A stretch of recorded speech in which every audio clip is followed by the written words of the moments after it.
Yo, yo, YouTube, Facebook, what's up? What's going on? The boys are back in town. The boys are back.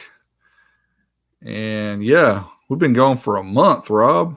For those Yeah, who don't know, this is Big D from Wilson Audio Labs, Mr. Rob Vega from HiFiVega. We are here joining you with 12 volt talk. We're going to get this party started. How's everybody doing tonight? yeah, man. I think they're doing well. I hope they're doing well. Some may say we were gone too long. Some may say we weren't gone long enough. True dat. Third era in the house, already hitting us up. Thank you, sir. Yeah.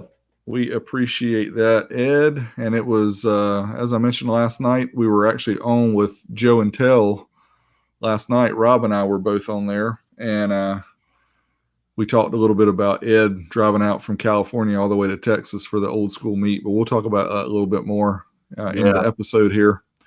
Jason Zemer, thank you, sir, for the cure to my 12 volt talk blues. There's a couple good. We should have came in with like a reunited and it feels so good. What else can we get? There's plenty more. You already did it. So I told you it's gonna be improved. You didn't think you were gonna get that sweet little solo, did you? No, they definitely got their money's worth. We might have to pay them back some though. And it's on the internet forever. That's right. Never goes away. But my kids forever.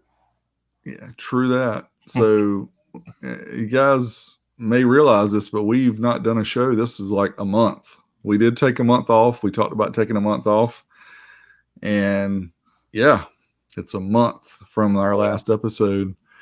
And we've gotten so much done, it's going to blow your mind.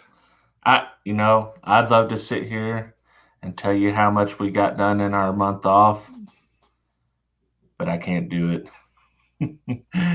See, the funny thing is, when you set aside time every week to do something, you seem like, oh, well, if I'm not doing that, that time will still be there for me.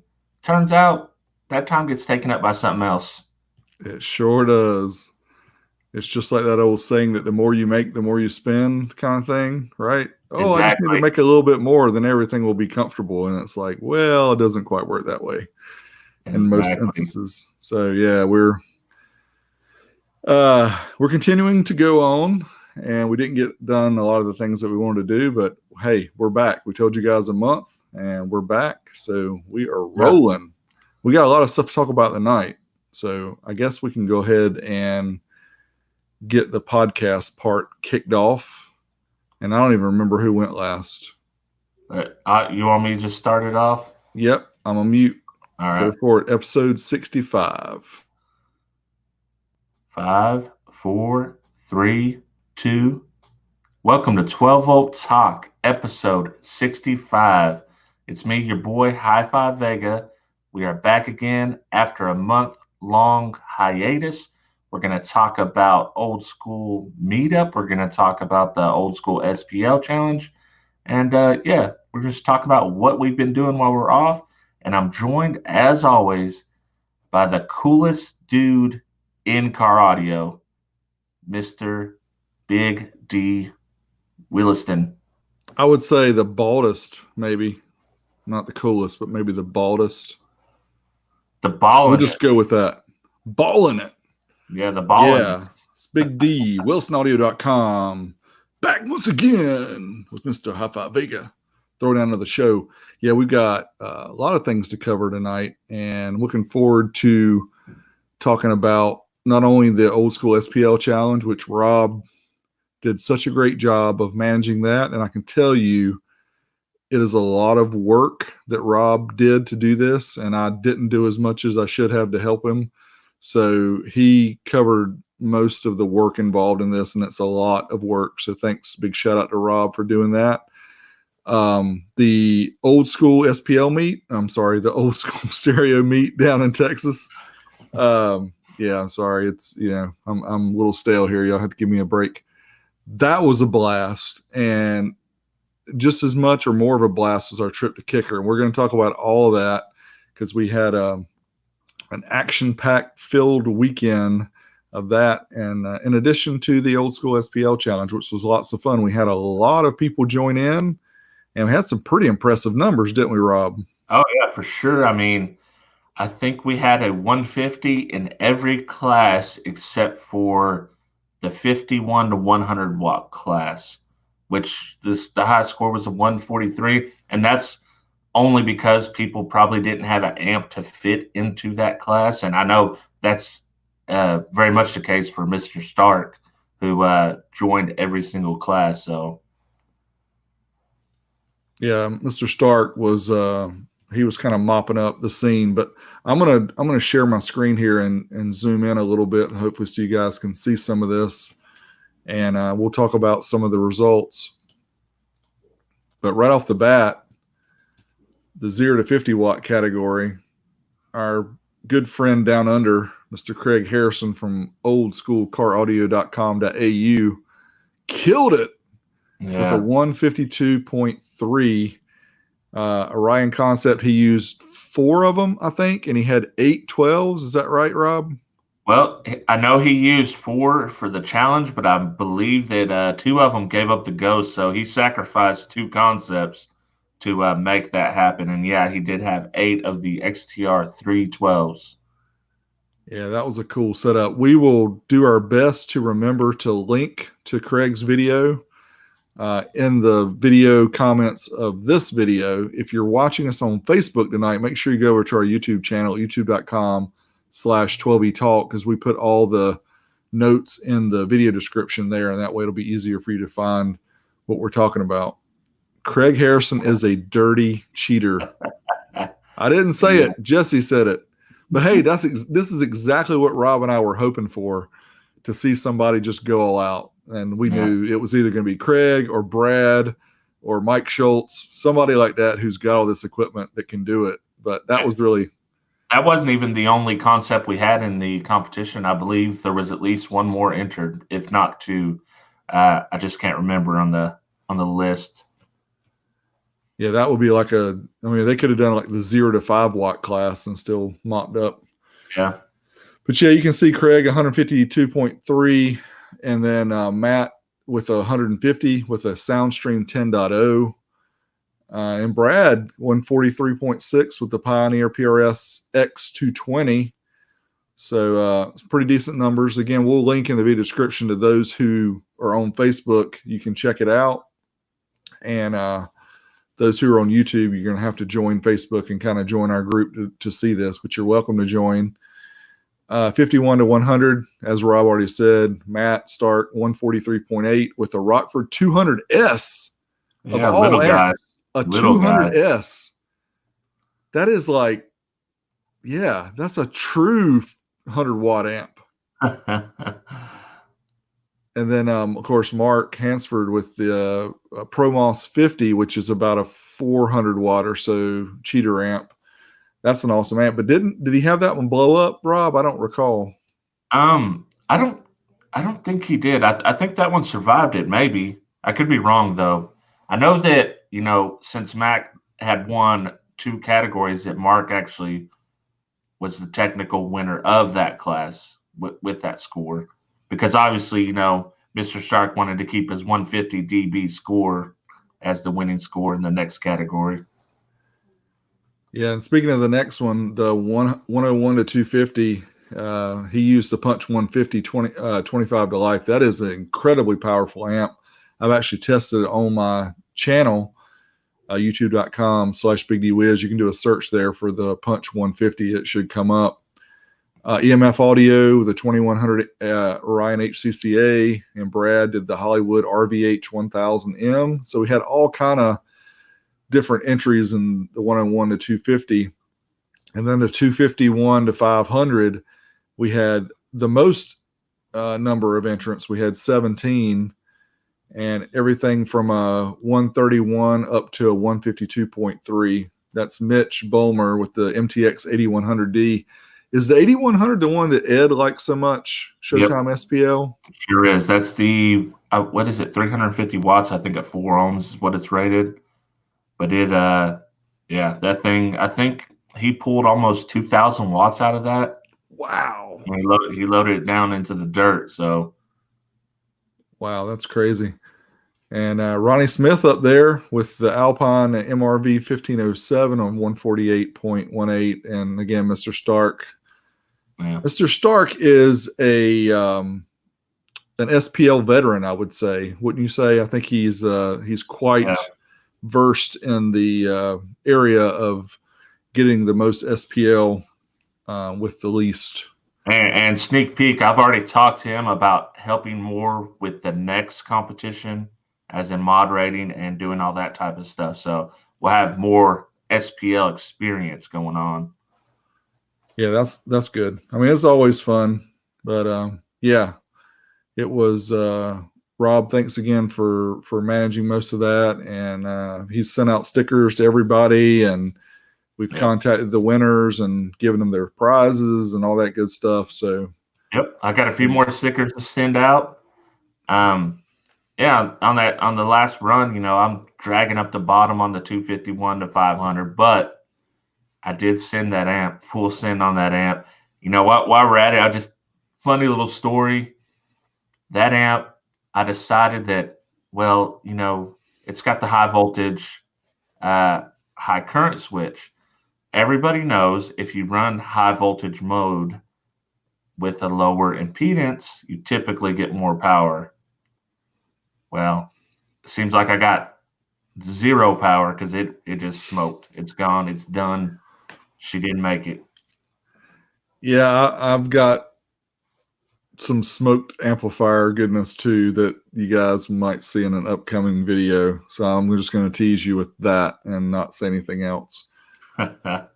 Rob knows. But anyway, that'll be coming to a YouTube channel near you in the future. Let's see what else. Let's go on to was there anything else you wanted to say about the old school SPL challenge, Rob? No, well, let me close out saying that I did have a lot of fun, and I didn't mind taking the lead on all that because it was just absolutely fun. Next year, if I could get some help with it, it would be even better. So if I can get some guys out of the community, like I've already talked to Mr. Stark and, Rick kind of help, but if we get some guys more closely involved, it'll be awesome. So I'll reach out to a few of you and see if you want to help next year. Other than that, there's going to be a twist next year. It's not going to be the same exact thing every year. So keep your eyes peeled on that. We're going to change, do twists where it might not always be just only the old school SPL challenge. It could be something else. It might fly under the same banner, but be a little twist. Cool. I like the idea. Switching it up for the win. All right. So speaking of switching it up, let's switch it up to talk about the Fall Old School Stereo Meet, which was in Scurry, Texas. And while we're talking here, I'm actually going to bring up a couple of pictures, and we'll kind of go through some of these as we're talking about what happened. So first off, this year the meet was 2 days. It was October 19th and October 20th.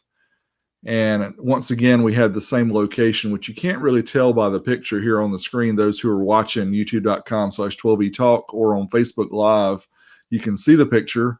Those who are listening to the podcast, you have to go back and watch, because some things we just can't describe very well without you seeing the pictures. But we had about 65, 70 people, something like that. Pretty good show up. And it was just a blast. Really was. This is a picture from Saturday. You can see Wayne Harris is down there on the bottom with his wife, Celise. We had people drive from as far as California. Ed, the third era, drove from California. We also had other people come from other parts, like I think Ohio and Michigan. Do you remember, Rob, how far some other people came? I heard someone came from that far, but I didn't get to talk to them. So Ed's the farthest that I know of, but I know that we had a few guys travel a pretty good distance to be there. Yeah, so we hung out. We visited, checked out cars, people who had systems. We did a raffle, and I think I've got some pictures here. I just want to go through them real quick. Some of these pictures obviously were not taken with an iPhone. These were taken by Juan. He had a Canon, I think it's an 80D with a 70 to 200 L lens, which those who are camera geeks know what I'm talking about, but it's a really nice pro lens that does all the nice buttery, blurry background. But there's Rob drawing his own name. I think that's why he's smiling in the picture, because he won again. Is that what it was? Hey, I threw it back in there. We couldn't have two in a row, man. Yeah, Rob was doing really good at drawing his own name for some reason. I think it's because I bought some tickets and I like put Rob and Jason, a few other people in there too. But so here's a pretty neat kind of off the cuff picture of me doing the announcement, and then Mike Schultz is behind me, and then that's Tom. He goes by Tom Jr. on a lot of the forums and stuff. He's the one that had the Nissan Cube with a 32-inch sub. You guys may have seen that video on my channel. That was his car, the guy on the far left. That's Tom, and then Mike Schultz. I think he just won a t-shirt, or he won something. That's why he was all excited. But again, these were, sorry, I'm going the wrong way here. But okay, no, I was going the right way. My bad. Yep. So this is Oh, okay. All right. I'm trying to get to a starting point. Okay, here we go. So one of the first things at any of these old school meets is people bring a lot of really cool old school gear. In this case, Autotech 7050 BTS, and I can't believe I didn't leave with that, Rob. Can you believe I didn't leave with that amp? Yeah, you should have, man. I should have. He was only asking $60 for it, or 2 for $100. And the small amps were the D60s, Soundstream D60s, and I can't remember the other two. There's a JBL, then it was a larger Soundstream. I think it was one of the newer, when I say newer, early 90s Soundstream amps at the end. Yeah. But yeah, so we saw stuff like this, and then of course this is the door of Drew Luther's Dodge Ram pickup, and Adam Watkins in Florida is doing the build for Drew, and you can see the detail and craftsmanship involved in the door here. And everything in the truck is old school JBL Pro Audio stuff. So he's got, I think these are 5-inch mids at the top, soft dome tweeters over here on the right side, another soft dome tweeter up in the sail panel. And then he's got 6.5s in the bottom of the door, and he's got an 8, or is it a 10? I think it's an 8. Yeah, I think it's an 8. Yeah, an 8-inch here in the door that unfortunately looks like it got a little bit wet. But this door was completely done. The other side wasn't completely done yet, so he didn't have his system completely going. But the work that had been done up to this point was extremely good. So yeah, for sure. And rumor has it, he pushed old Adam Watkins off that ladder because he wasn't getting it done fast enough, helping him build them doors. That is true. Yeah, poor Adam. He takes the tumble. But again, and I apologize, I don't have a whole lot of pictures to share tonight because I didn't want to use the whole show going over the pictures from the meet. But again, we had some ultra rare things. For those who know what these are, the JBL GTI, the 1500 GTI sub, and the Linear Power 8002 SW, which was actually signed by Ray. And that looks so cool where he signed it. That looks like the way it should be. Did you notice that, Rob? Oh, no, I didn't notice that until you just said it. Yeah, Ray signed it right here underneath the logo. Awesome. And it's unfortunate those subs were a little bit dusty, but they were mint, and he had 2 of them. And I can't believe I didn't leave with those either, because those are like my dream sub from back in the day. I just didn't have any way to get them home, and I didn't want to have to worry about shipping them. But again, these old school meets there's a few things that people should realize about them. One is people bring a lot of really cool old school gear if you want to buy it.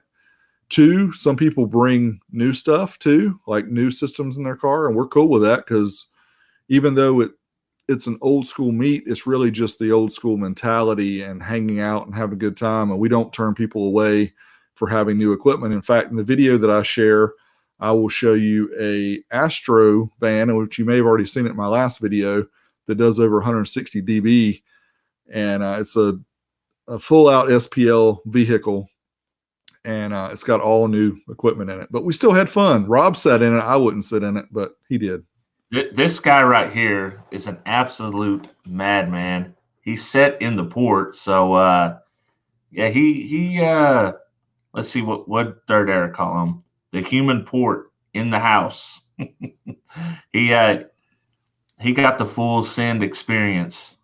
He did, and we have, thanks to Will Savard at Savard Speaker Systems, we'll have a short video clip that we're going to be able to put into the overview video from the meet that shows Mr. Juan inside of the port. Yeah. I sometimes question people's sanity when I see things like that. Yeah. It was intense, and it was intense. I was just sitting in front of the drivers themselves, and it was intense. That's for sure. Yeah, it was intense being outside of the door. So yeah, being in there, I know it had to be pretty crazy. But yeah, here's a photo of Wayne Harris, who's actually signing a Rockford speaker for Mr. Lynn Arnold, who's standing here on the right. Wayne's always really cool when he comes out to these shows, and he hangs out and talks to people, and it's just really fun to hang out with him. You guys have probably seen this picture because it's made its way around Instagrams and the Facebooks, but this is Bill. This is not his car, but I asked him to kind of slide in so that we could compare the size of the subwoofer to a person, because it's hard in a lot of cases when you take a picture of just a sub. It's like, okay, it's a subwoofer, but you can't get an idea of how big it is. 32 inches, it's huge, and this kind of gives you a better. Yeah, for sure, and especially if you know how big Bill's head is, then you'll really understand how big this is. Got him. And Rob took his famous Titan splatter box, which was awesome build he did on his channel, with the 8 Titan 10s. Rob, is there 10s? Yep. Right? 10-inch. Yep. And he did this for the $150 SPL challenge because they were less than $150 for all 8 of them. And that was just a really cool box, and he ended up selling it. So yeah, Bill's son Raymond ended up getting it. So, and they sounded good. Sounded better in his truck than they did my Suburban. So there's always that. So there's another picture of the 32-inch sub and big-headed me. Now, so after the meet, this is on Saturday night. We you live and you learn, right? So the year before, we went out to eat.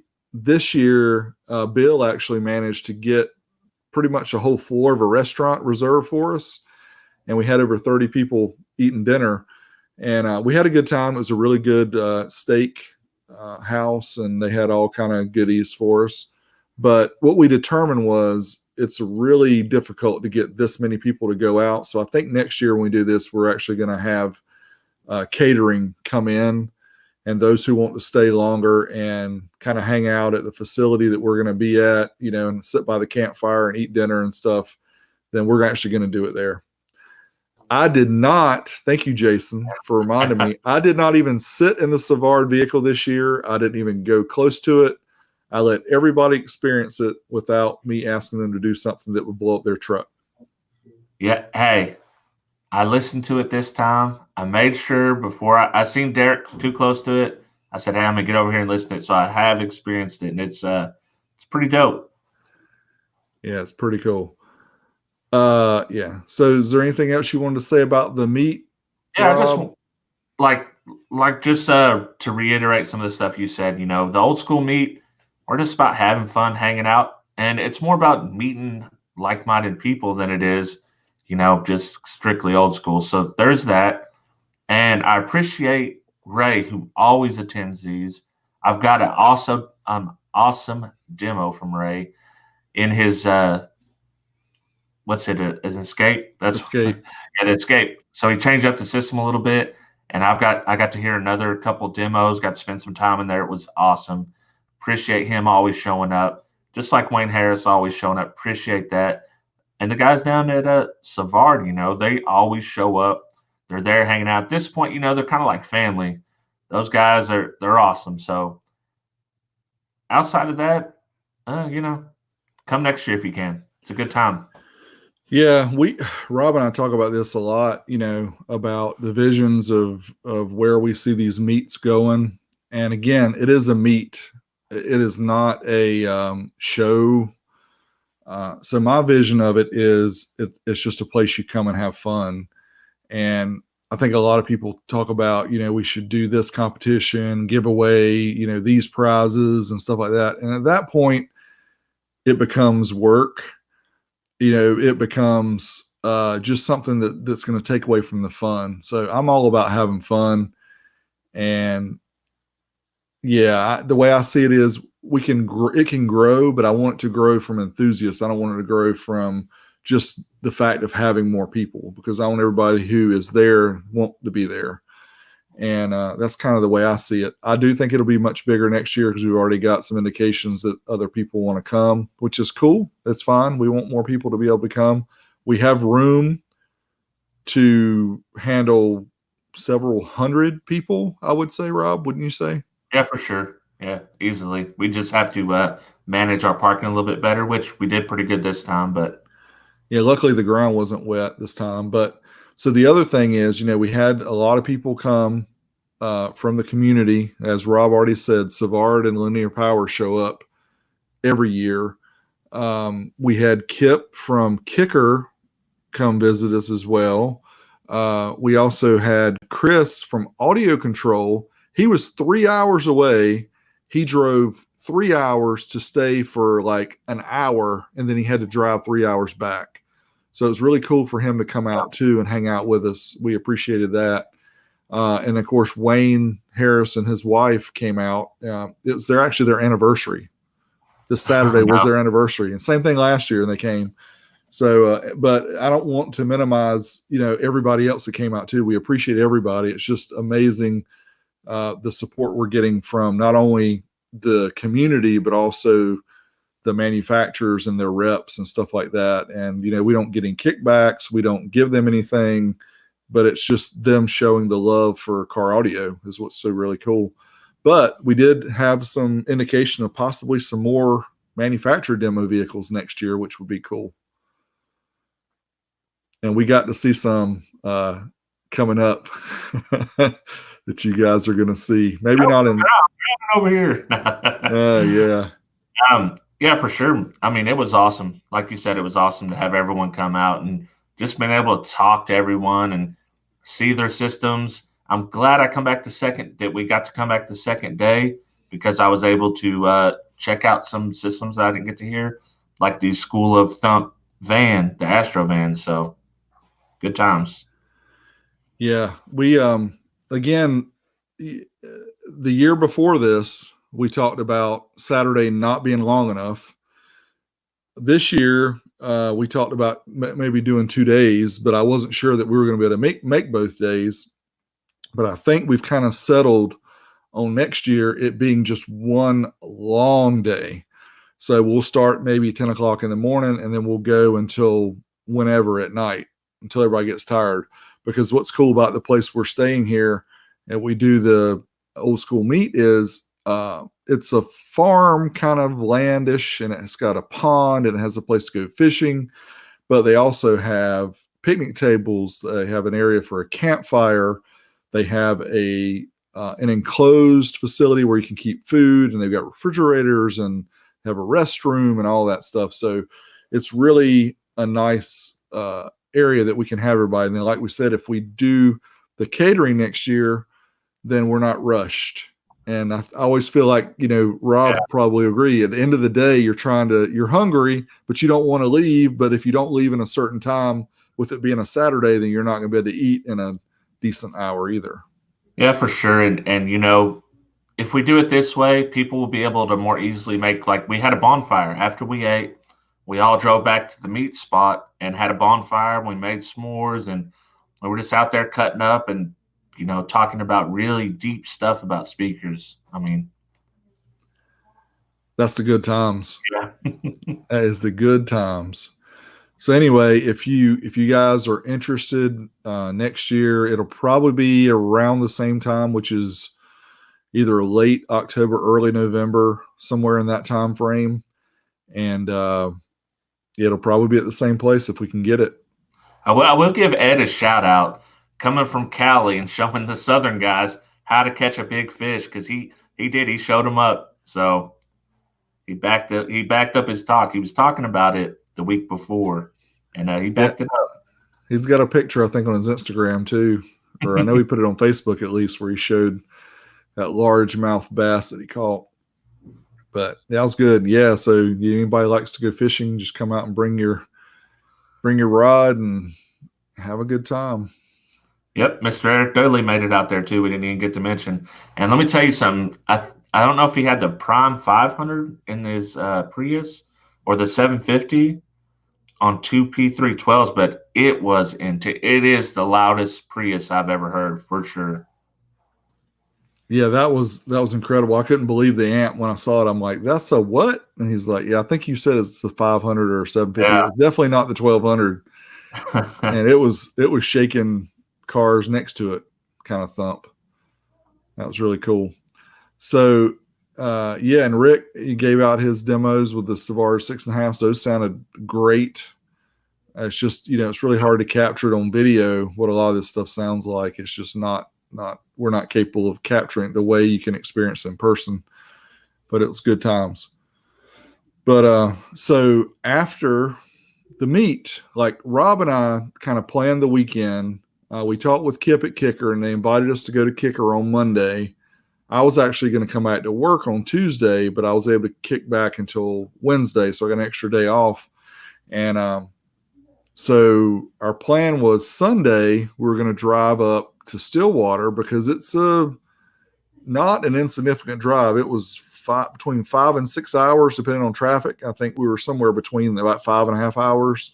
Yeah, from where we were at in the Scurry area, Texas, up to Stillwater, Oklahoma. And but yeah, it was the funny thing about it is right when we left Texas, they had major crazy storms that we just left behind us, which thank God, that we didn't have to go through that driving, because it was already a little bit of a challenge to drive because Rob had some vehicular problems he had to deal with. And I had to stop him by a part. My mass airflow sensor went out. And if anybody knows anything about that, it kept throwing the reduced engine. It was running fine, kept doing reduced engine power. So I pulled over 5 or 6 times. So it was a nightmare. I got that part and we made it up and everything was fine. Yeah, the funny thing was him and Jason, we all had to drive separate, right? Because so go up to Oklahoma. Jason had to come back to Texas. Rob had to go to Arkansas, and I had to go to Tulsa so I could fly out. So we had to drive 3 separate cars. But on the way up, I was taking, I think, is it I-35? I can't remember the road. I think it's 35. But there was 2 different places where they closed the road down to 1 lane, and it's only 2 lanes on each side, north and south. And it's like they were doing nothing. They just had the lane blocked for like a half a mile, and it just caused a huge backup. So Rob and Jason actually veered off and went country roads. And I was booking it, other than those 2 times when I had to stop for 30 minutes at a time, they actually almost caught up with me on the way up there, even after Rob worked on his vehicle and, had to go to auto parts stores and drive for 15 miles an hour and all the stuff he was having to do through downtown Dallas, which even on a freaking Sunday at 3:00 is insane, man. Whew. Yeah, it is a nightmare. I do not like that place. All I can say, you guys from big cities know how this is, and you're probably laughing at me, but when you're in Dallas and you're driving like through the main part of Dallas, there are so many roads that split off. Like if you're in the left lane, then you're going to merge to the left and take that exit, even though you don't realize it's coming up. And the right's the same way. And it's just like without Waze, without Google Maps, without some way to do this, I don't know how people used to make their way around without going the wrong direction. It's wacky. Yeah, for sure. And by the way, I'm going to make this joke because I've already told Rob, I already told Kip, Oklahoma has a lot of liberals. And you say, why do you know that? How do you know that? They have signs everywhere that says slow drivers must go right. everybody was staying in the left lane. Nobody wanted to go to the right. But there we go. And it was like a state law. You must get over if you're going slow. And I'm like, people, y'all aren't abiding by the law. Get out of my way. I'm trying to get a kicker here. You know what? I don't know if they could read over there very good. I don't want to be one to say it, but must be. Well, the guy. Well, I met a guy somewhere in the line. I think at Walmart in Texas, and we just started talking. And it was kind of odd, but he was really a nice dude, older guy. He's like, "So, what are you doing here?" I told him I'm down for a car show. He's like, "Well, you go anywhere else?" I said, "Yeah, I'm going to Oklahoma." He said, "Ooh," and he gave some joke about the only reason that Oklahoma stayed where it was is because it sucked so bad it held on to Texas. I can't remember, but he didn't like Oklahoma either. I didn't have a problem with Oklahoma. I thought it was kind of cool. No, it's a beautiful state. The roads are terrible. The roads are terrible in Oklahoma, but it's a really nice state. There's some cool places to see in Oklahoma. Yeah, there is. So with all the yapping about that, and I had some more stuff to talk about my flight and everything, but I'm not going to get into that because nobody really cares the troubles I had when I first got there. But I did want to show those who are watching here the kicker facility. And if you can't tell by this picture, this building is dope. Yeah. I mean, it is just incredible. And they did a really good job on the design. So I'm not going to tease you with all the pictures I took because I did take quite a few, but there's a Solo X18 and I've got an extra large size head. So you can imagine that's a pretty big speaker there. And then the wall here, when you first walk in, this is on the left. And these are, I can't remember if they're 15s or 18s. You remember, Rob? They're 15s. 15s. Yeah. So they have, you can see the metal cables. Maybe you probably can't see them with the compression, but there's metal cables going to the voice coils, and they actually move. So they're playing or sending an electrical signal to them enough to move. So it's pretty slick to see that when you first walk in.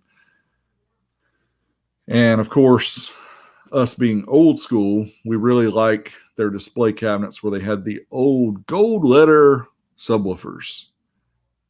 Yeah. And we tried to talk them into bringing the gold letter stuff back. We're like, man, come on, it's getting ready to be. They're going to have a big anniversary coming up in 2023, which will be 50 years, right? From 73 to 2023 will be 50 years. So, and we were in their ears the whole time. Trust us. We were working on it. We were lobbying. We're your lobbyists. And yes, we were your lobbyists, and we were super fortunate to be able to spend most of the day with not only some of their great engineers, salespeople, but also the owner of the company, which was amazing. I can't believe that Mr. Irby took time out of his day to hang out with us, but it was so cool. And he was just like us. I mean, he's an enthusiast, and you guys will see this when I do my video coming up of the kicker tour and everything. But you know how it is when you kind of maybe have a childhood dream of doing something or seeing somebody or meeting somebody. And then they say, don't ever meet your, what is it, Rob? Don't ever meet your heroes. Don't ever meet your hero, because then you'll be disappointed. Well, I've always wanted to go to a place like Kicker that's, either car audio, home audio, whatever it is, but just a place where you get to see it all and you get to see everything that goes on behind the scenes. And I've got to say that even watching Dean's 1 hour and 20-minute video that he did showing the experience of Kicker, going there was still a mind-blowing experience. Yeah. I mean, they gave us the royal treatment. I mean, Kip was so awesome. Like you said, Steve Irby took time to have lunch with us, and we assumed that's all it was going to be, but he ended up going on the tour with us. He drove our buddy Jason around in a cart. More on that later. But yeah, like these people at Kicker, Kip, and all them, everyone we met, they're enthusiasts, and it's cool to see, and ask them the questions. Why did you do this? What was behind that? And just to kind of see their philosophy, and it opened my eyes up. It was awesome. Yeah, it was more than I could ever expected. Super super cool. But here you can see the Warhorse, and we saw, I don't know, 4 or 5 of these when we were there. It's like they, just had them like in every corner of the building. But this one was signed by Steve. It had a little bit of dust on it. I didn't notice that until I got the picture home. But what a killer amp that was. They said they still work on them. They said they're pretty expensive to fix, usually between $400 or $500 to repair them, because a lot of the components they have to steal from other amps. And a lot of the things on here I think are kind of unique to these because of their push-pull design. But it was neat to see those. But if you can see the little Anderson connectors hooked up over there, them guys at Kicker love the Anderson connectors. They may have converted me. I may try to do some of that myself. Yeah, I think I need to do it as well for the lab, because it's an easy way to hook up big cables and keep everything connected. But going back a little bit to the experience, of Kicker, and everybody has their own kind of thoughts of when they hear the name Kicker, right? Some people, oh, they sold out because they sell stuff at Walmart. But going to a facility like this and meeting the people, talking to them, understanding the whole process of things coming in, things being tested, things being retested, re-engineered, and the enthusiasm level of everybody we met there, it really made me wish I lived closer to Stillwater, Oklahoma, and could work at a place like this, because it just seems like everybody who was there, this was like, not only their job, but it was their life too. And it was something that was really fun. And the fact that I think somebody gave us the stat that the average employee been there either 10 or 15 years. It was some number through the roof.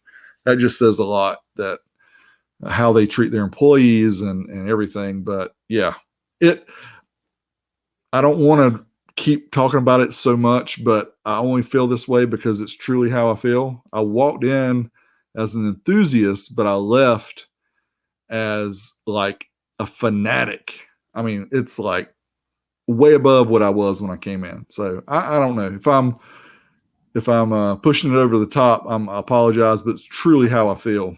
And it was cool to see how they test a woofer to failure, and they put them in a room, and the way that they increase the wattage step by step, and they run them for so long that you can see that what they're doing is they're really trying, and they're really trying to make sure that you're getting exactly what they say they get. They have a listening room set up that's completely isolated from the rest of the building. There's air gaps, top, bottom, left, right, all the sides.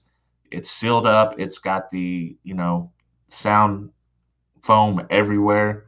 And it was cool to hear your own voice in there, and or someone else's voice. Like I could hear Derek's voice when he stood under there, and it just sounds so much different than I'm typically, hearing him. So it was cool. It was cool to see all that stuff. Yeah, it was one of the things that they typically give, I think maybe a 90-minute tour. Yeah. And we got way longer tour than that, just because, well, a lot of it was our fault. We kept seeing shiny things, and we'd squirrel. have to we have ADD, and I've said it before, I'll say it again. We have attention distraction disorder, and that's just how it is. Yeah. But Rob and I and Jason came across this Kicker sign, and you guys may have seen it on my Instagram too. But this is the original from 1980, the original logo they used for when they first started making the Kicker truck speaker. And it was great again to talk to Steve, because he talked about, how he designed it, and then how many he started selling, and then having to break it down from going from the single unit that had the 2 6.5s and the 10 passive and the 2 horns at the top, because trucks started having the transmission hump in the middle. So we had to break it down and make 2 separate boxes. And he started talking about that and just the growth of the company and just how massive they grew in such a short period of time. And then seeing a facility like this, it's just almost unbelievable how much equipment, how much space they had for working on things. You know, they worked on SEMA cars and everything here at Kicker. They had the whole large Kicker 53-foot semi there with all the sound equipment in it, actually, that they were having to repair because of a storm. But they had everything inside. It was incredible. Yeah, and I mean, and they had all this crazy stuff, but what kept catching mine and Jason's eye especially is all the advertisements. Just to seeing the old advertisements, man. Like Jason literally seen that Kicker sign laying upside down. It's like, hey, can we pick this thing up? Can we move it? We want to get a picture with it. And there was just so much cool advertisement there. Yeah, I don't know that they didn't really expect, I don't think, our enthusiasm for some of the things. They probably thought, hey, you know, this is something we did many, many years ago. But yeah, here's a picture inside of the semi, and they're rebuilding it so you can see some of the different colors and everything of the equipment they used. And that's Jason Rose. There's Rob and I at the front of the facility with the huge wall of the 15-inch, 16 15-inch subwoofers, which, yeah. Video may help a little bit in explaining how intense that was. But if you guys are anywhere near Stillwater, Oklahoma, call Kicker and get a tour set up, because they will crank this up for you and you will leave smiling. I guarantee you. You will not say anything about a square subwoofer anymore if you listen to this wall. Promise. Yeah. And it played below 40 hertz. I can tell you that. I can verify it. That is for sure. And here's a different picture of it. You can see the mids and highs up top, because they've got the real high-end drivers up there. And the funny thing was, the big wall in the middle of the 16 15-inch subs, the ones to the left and to the right are just there for looks. Those aren't even hooked up, but they move because of the pressure created by the 16 15-inch subs. All these other subs look like they're playing. I mean, yep. they had the full mechanical X-Max going on there. So that was just an incredible deal, that setup. Again, if you're anywhere near Stillwater, make sure you make that trip. I think that was the last picture that I had to share for that. But man, yeah, I can't say it enough how fun that day was. It was a lot of fun. Yes, anybody can do the tour. Give them a call. Call up Kicker headquarters, and they schedule them. I think Kip said they do 90-minute tours, and they will give you a demo of the sound wall. They'll show you through their process of how they repair the equipment, the Q&A. They'll show you some of the differences in the drivers and stuff like that. They've got a lot of information they'll show you. Yeah, and Derek, he got to talk to the guys, the engineers that are working in the O-scopes, and he got to talk to them about a lot of that stuff, which was really cool. Stuff that we wouldn't typically know unless you get to talk to somebody like that. Yeah, and if you're not anywhere near the facility and want to see a very good experience of this, check out 5-Star Car Stereo. Rob will try to remember to put a link in the video description. But Dean did a tour, and he did kind of an experience tour as well. He talked to the customer service people. He talked to one of the guys, Ethan, who's the one who does the audio precision amp testing. Talked to him as well about all the different tests that he ran. Gets kind of geeky, but it's kind of stuff that I love, kind of stuff Rob loves. And if you're really into it, you'd have fun checking that out. But yeah, it was crazy cool. It was like the Disney World for D. Seriously. Yeah, it was awesome. I mean, we could have spent 2-3 days easily, because there was plenty of things that we wanted to see more of, but we simply just didn't have the time to do it. and I wouldn't mind going back. And maybe you're going to see something 12V Talk kicker later on. So, Yep. That will be interesting. but in But the yeah, meantime, I second the recommendation. Watch Dean's video, put it on the TV, get yourself a drink, just kick back and watch it like a movie. It's awesome. yeah, I can say that the video and the experience that I'm going to show is not going to be anywhere to the level of what Dean did. I'm not going to go that far in detail. I didn't have all the audio equipment set up that he did. But I will give you part of the experience that we had that day, and it was something to behold. Yeah, Derek was giving me a hard time because I wouldn't take that many pictures, but man, I was having so much fun. I was like, I'm just going to enjoy this moment right now. And I see Derek's taking a lot of pictures, so hopefully he's got it covered because I'm just sitting here. I'm enjoying the experience. Yeah, it was good times. So, yeah, we need to do it again. I got a message from Itchy asking if we do the kicker tour next year. So we'll have to work on that. I really missed him this time. Like Itchy, you got to show up next time, man. It's a long absolutely. haul. Absolutely. That's good times. The other thing I thought about is if somehow we could work in having the meet a little bit later, closer to SEMA. I don't know if we could work it in to go into both, but I would really like to go to SEMA. That's my dream. I've said it 10,000 times already. Yep. Yeah, every time I see, everybody gets to hang out. Ed went. He was hanging out with the cool guys. Yeah. That is classic right there. Alistair, those who are listening don't know what the comment just popped up, but Alistair says, last time I saw Big D this excited, he discovered 7 rings.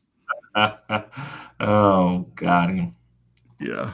Well, we should have played that, but I think Kit played some royalty-free stuff for us, so hopefully I can use that on my video. Yeah, I think they did, for sure.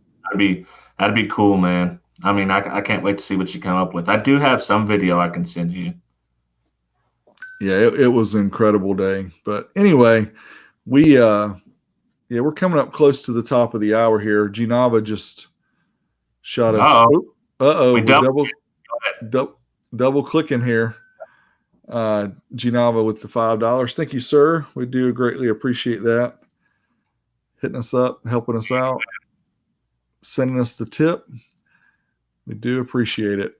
But so the weekend was insane. Rob and I both, when we got back, had to work like 10 days straight, I think.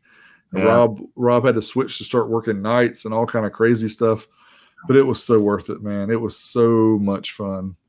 Yeah, it was a blast. The whole thing, it went by so fast. The meat, the heck, Will and them ended up cooking us. They cooked us burgers. I mean, Lucas did try to flame broil them, but that's a story for another day.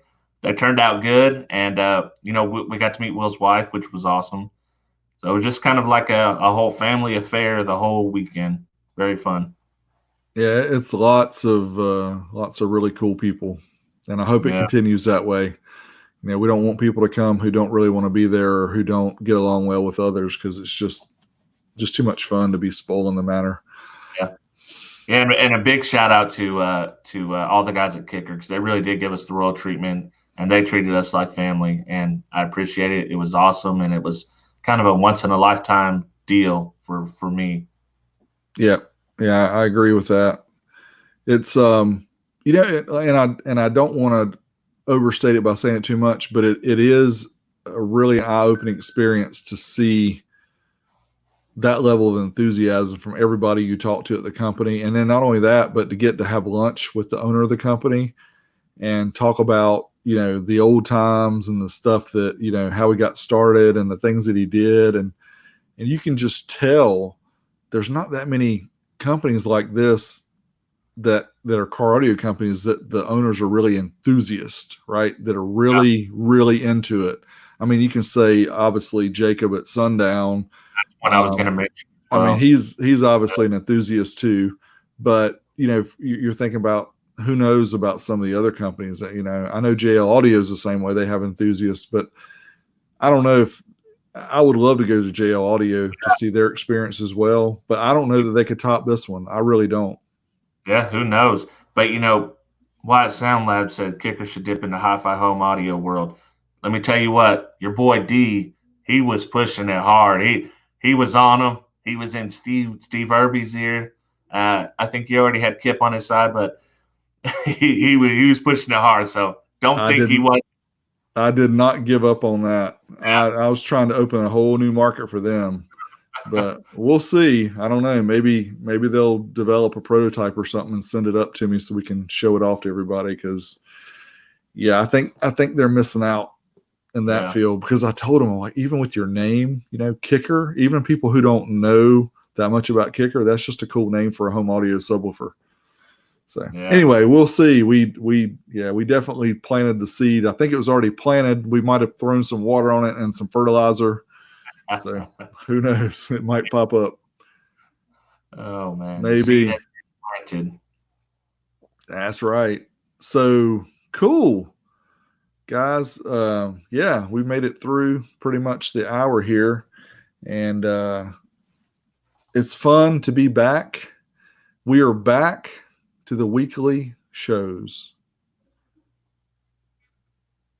Bi-weekly. Remember? We're back to what? Yeah, remember we're doing bi-weekly. We're doing bi-weekly shows? Yeah. You forgot the whole last episode?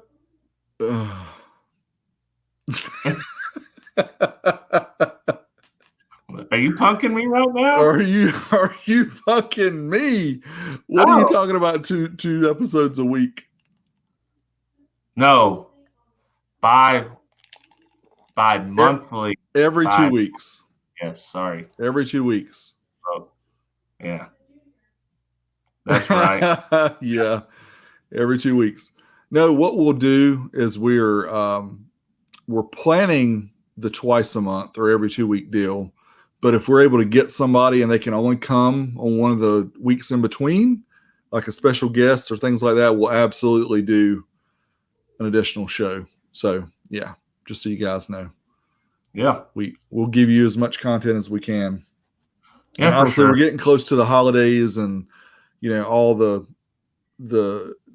things that are involved with that, with our families and maybe traveling and stuff like that. So we'll do our best to get in, try not to miss any weeks. And if we do, we'll let you guys know. Yeah. Or maybe we can make something canned if we have to. Mm-hmm.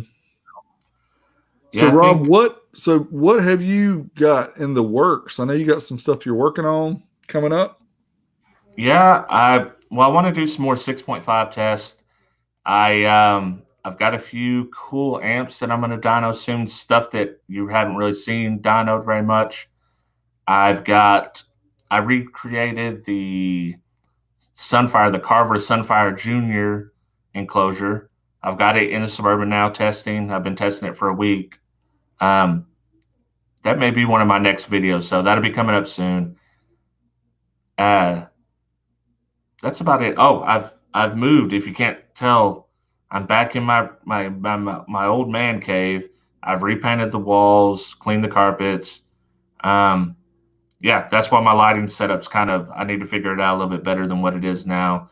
I need to get something back here that looks a little better, but yeah, I'm back in here now. What do you got?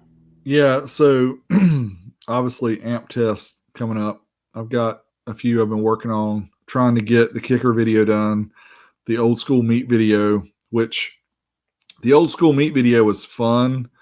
It's just not something that, a lot of people like. It's not very high on the view count. So yeah, thank you. Yeah. Anyway, yeah, bi-weekly. It could be twice a week. What do you call twice a week then? If that's not bi-weekly also? That would be twice weekly. Yeah, but I think if you look up the official term for bi-weekly, it says either every 2 weeks or twice a week. It's actually both. So you have to discern. Have to discern, Rob, and stop scaring me and say that I agreed to do twice a week. I think you thought I lost my mind and all my hair before. scared me when you said every week. I was like, hold on a minute. I thought we talked about this. Yeah, it's been a month, man. I can't remember what I did yesterday, much less a month ago. But so we got some amp tests coming up. I've got some fiery, possibly amp tests coming up. And the kicker video, obviously the old school meet. Some BMX stuff. I'm going to show some of the bikes that I bought and show why I think us older guys should get back into riding bikes again, because it's fun. So you don't have to jump and do flips and 10-foot airs and ride quarter pipes, but just get out and have fun and ride, get some exercise. So I got lots of fun stuff coming, so we'll see. And for those of you, I do have a video up of kicker and the meet and all that, but it's on my Patreon. So if you are on my Patreon, you haven't checked that, go check it out. If you're interested in that, maybe go over there and sign up. $2 a month. So much cheaper than Disney Plus, which just came out, which is $7 a month. So it's only $2 a month to get access to behind the scenes stuff from HiFiVega. Why aren't you all not signed up? Do it. All right. So those who are listening to us on the podcast, either through Apple Podcasts, Google Play, Spotify, 12 Volt Talk, make sure you check us out, youtube.com/12V Talk. If you're watching us on Facebook, make sure you jump over to YouTube and subscribe to our channel, youtube.com/12V Talk. You can subscribe to our podcast as well. Listen to it every week when it comes out. If you can't catch us live, you can listen to us make jokes about bi-weekly and drool over fun things that we did at kicker tours and stuff. So good stuff. Check us out.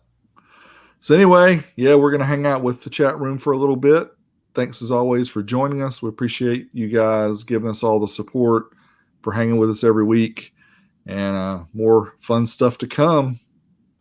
So till next time, 12 Volt Talk. Out. We out. All righty. Cool. All right, man. What's a BMX talk? I want to show everybody my picture. Thank you. DIY audio guy. Let's see if anybody likes it. Does anybody know what that is? You got to know who the chairman is, Martin Aparijo. This is signed. Derek hand painted that, y'all. Yeah, right. He had the watercolors out. That's what he's been doing this whole month. Yeah. Now, I had Jeff Emig, E-M-I-G, is an artist out there in SoCal. And he hooked me up and did that. So that was lots of fun. Miami Hopper. Oh, man. What else you got? You been doing any more BMX? I know you've been hit with the bug hard.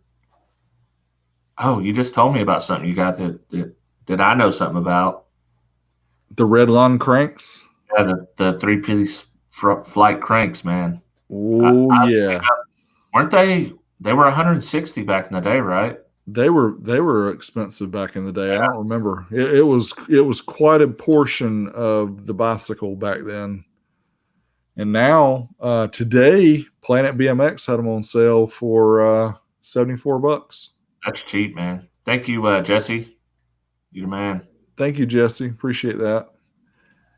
Yeah, but they had the let's see if I can find it here. Profile red line. Here we go. $72.99. There you go. I still ride my fixed gear bike. I need to get me one.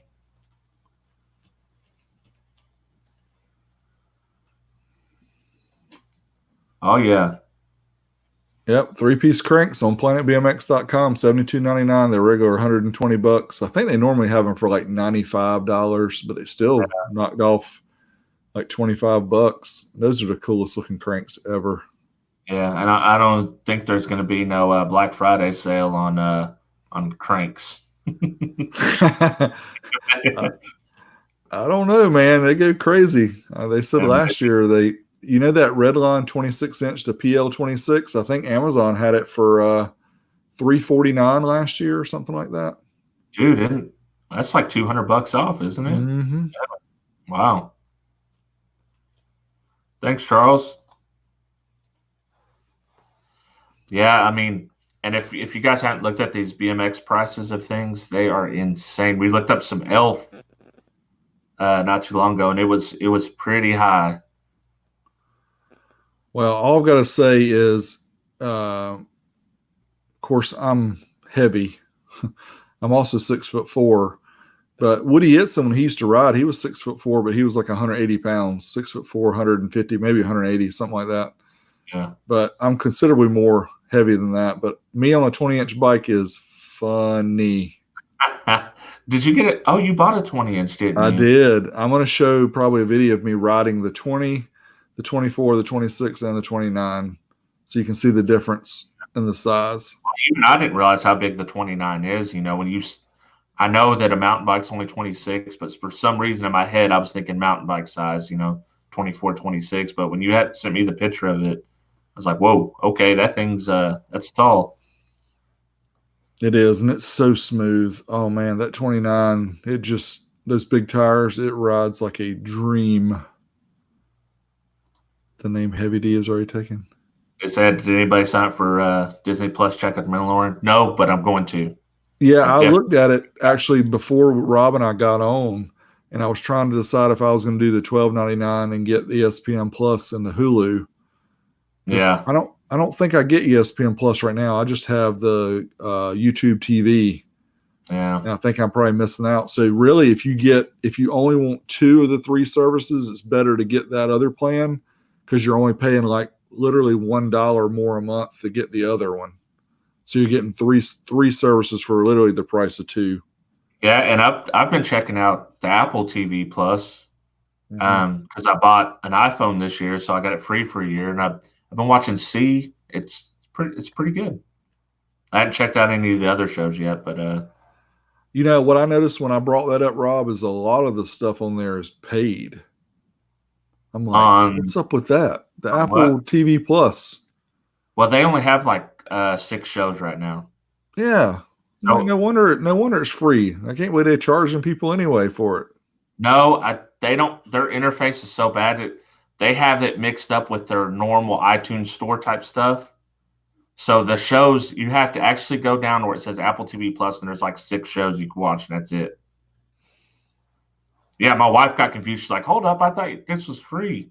I said, "What it is?" But they only have certain shows, and they don't delineate between the two very well.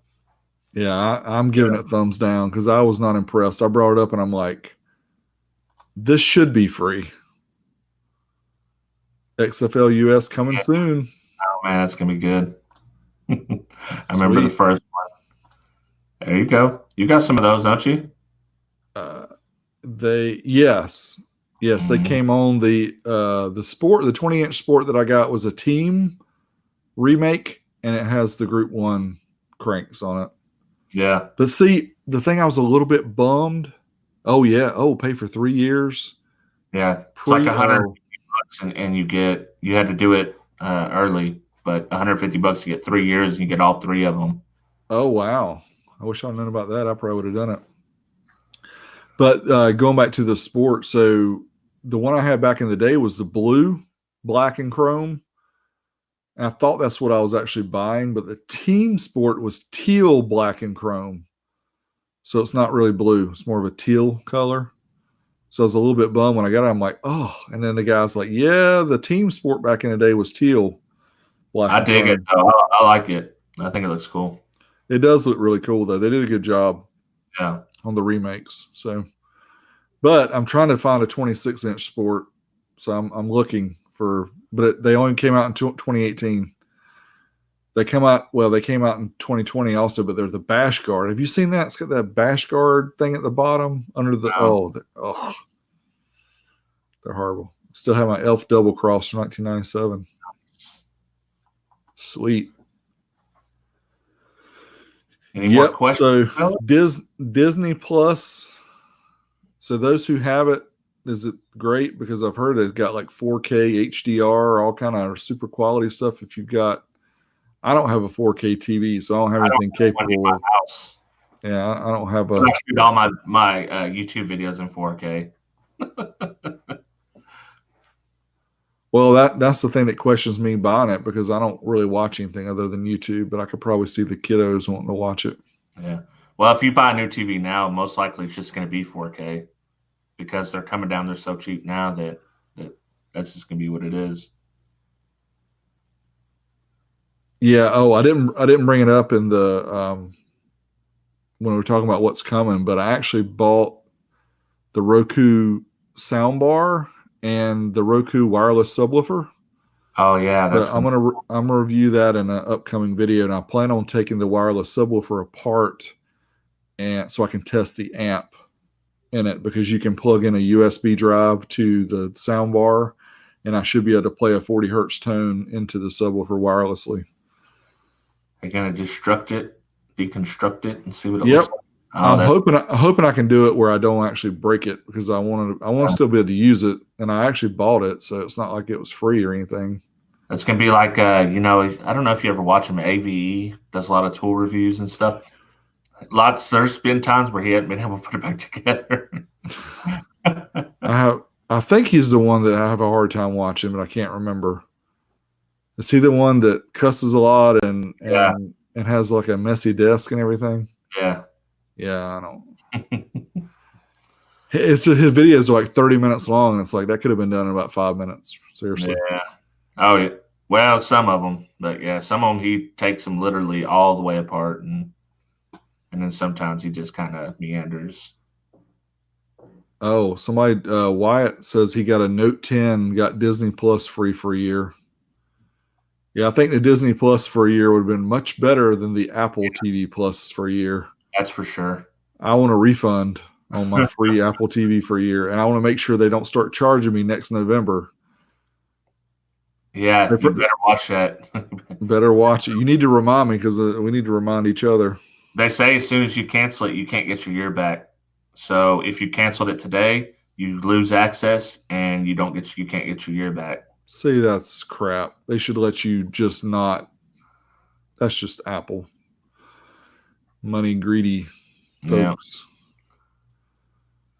Yeah. A scar on his leg for the bear trap. Oh, so the other thing I'm looking for that I can't find yet, which I don't know why they don't have it on the Hutch site, is I want some Hutch pedals. I always wanted Hutch pedals back in the day. They've got the mini ones, but I want the full size. But the ones on eBay are going for like $350. I'm not paying $350 for some stupid pedals. Weren't the Hutch pedals the original, and then the bear traps kind of copy them? Or am I wrong? Or is it the other way around? They may have been out about the same. There's a lot of different ones that were considered bear trap. Yeah. Right? Because what was it? Sun Tour had the ones that were the same shape as the Hutch. They just weren't as sharp. And then Croupy, I think, is another brand that actually had the ones that looked like the Hutch. Yeah. I think the Sun Tour might have been the original ones, but when the Hutch ones came out, it's like, ooh, those are dope. Yeah. Yeah, those are legit. I want some of those bad. But the Hutch site doesn't have them. I don't know what. I need to shoot them a message and see why, because they got the cranks, they got the stems, they've got the bars, they got the frames. Yeah. I've always heard, and I had some of the others that I got some of the fake Hutch cages for mine, but I never had the real Hutch. They had those, and then they not only had the bear traps, they had bear claws. Mm-hmm. So there was so many that it might have been regional even.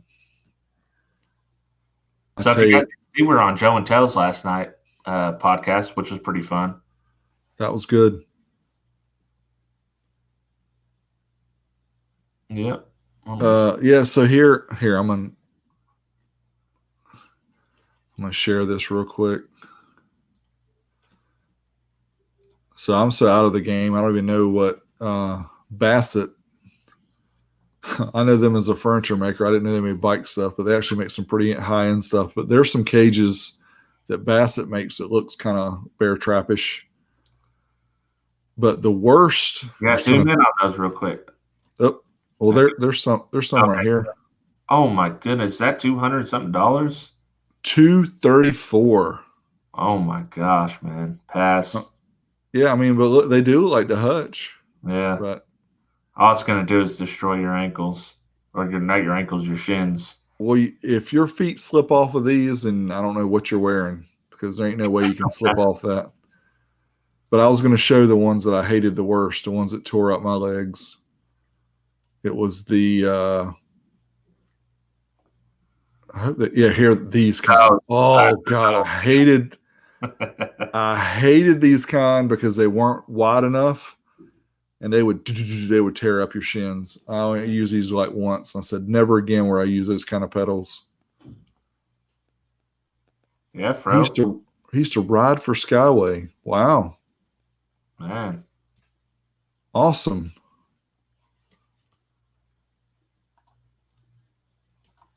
Joaquin, later, man. See you bi-weekly. Bi-weekly.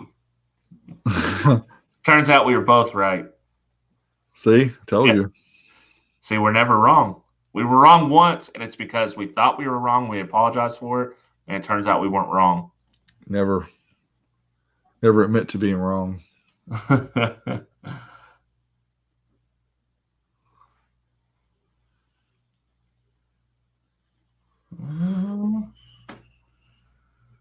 Let's see.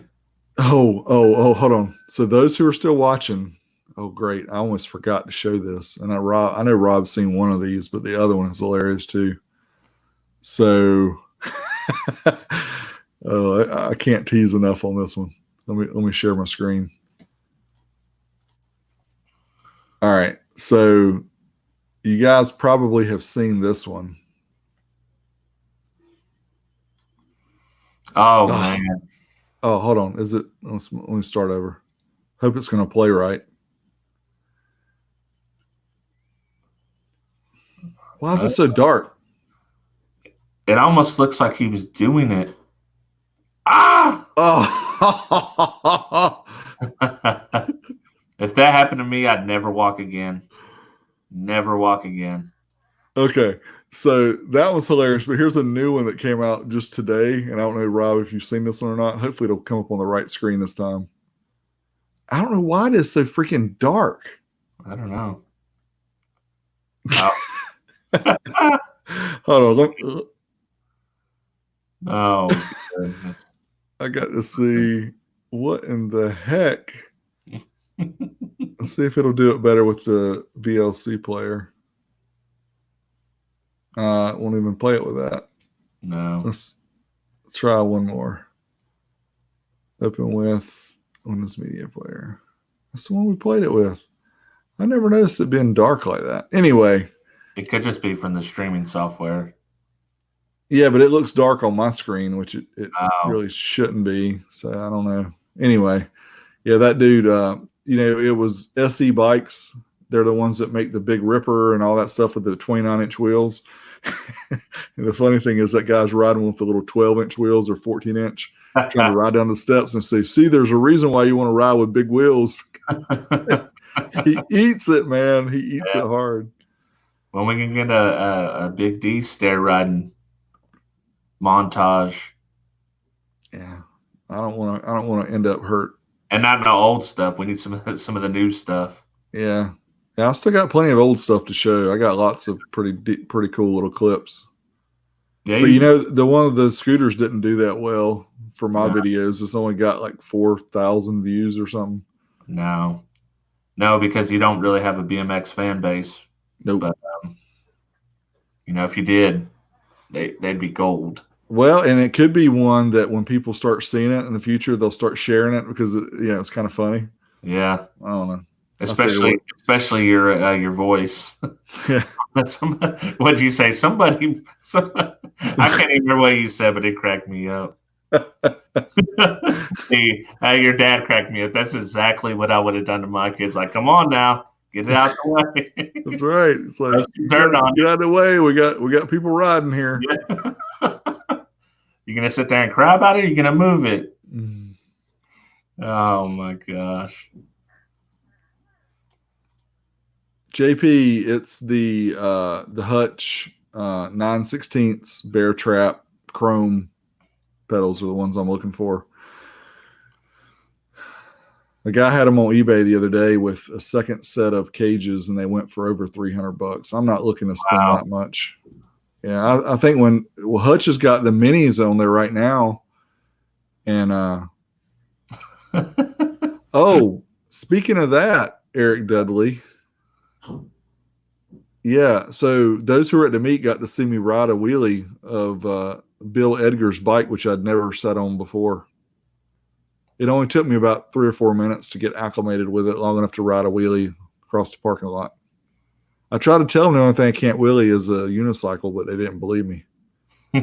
Bill's like, I don't think this thing's a wheelie. I was like, let me see it. Let me fix the brake a little bit so I can one finger it. Yeah, then we're good. You guys see D's head just growing every time he's just. Pretty soon it's gonna be off the screen. No.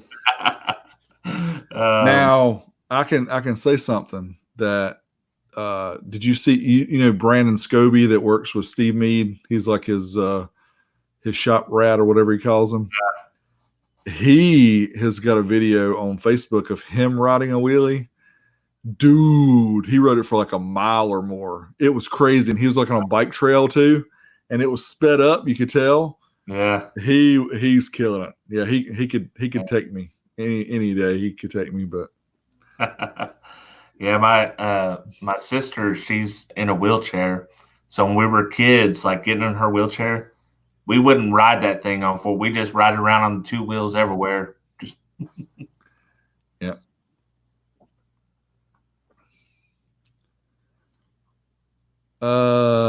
Any chance to get 2 older Phoenix Gold Elite 212 D2s?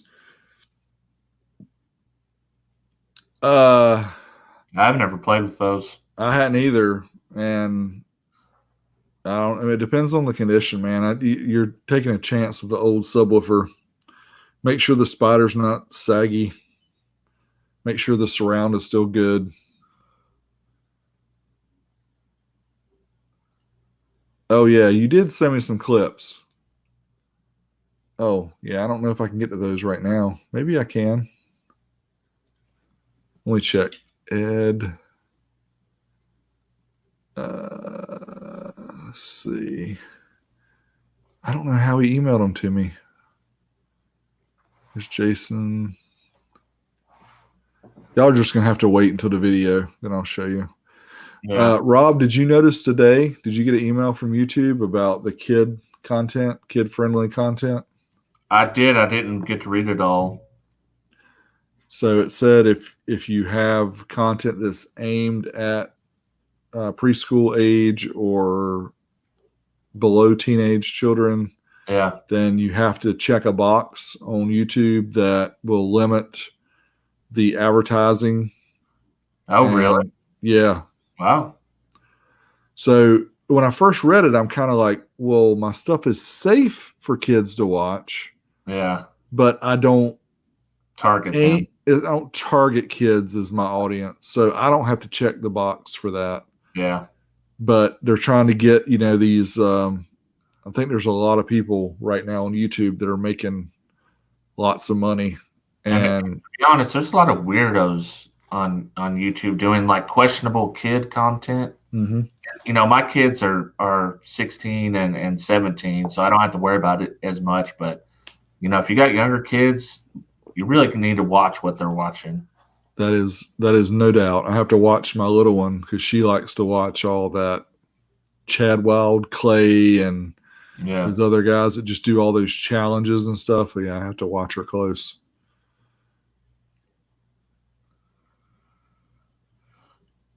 Oh. Yep. Ed, I'll show them the wheelie in the video because I can't find it right now. Yeah. It's all good. All good in the hood. All right. Are we good, Rob? It's Yeah, I almost think so. 9:30. Thanks everybody for tuning in, hanging out with us for the after show and all that good stuff. We will see you in a couple weeks. We're going to try to line up guest host. Yeah. See what we can do. All right, we're good. Have a good night, everybody. Later, fellas. See ya.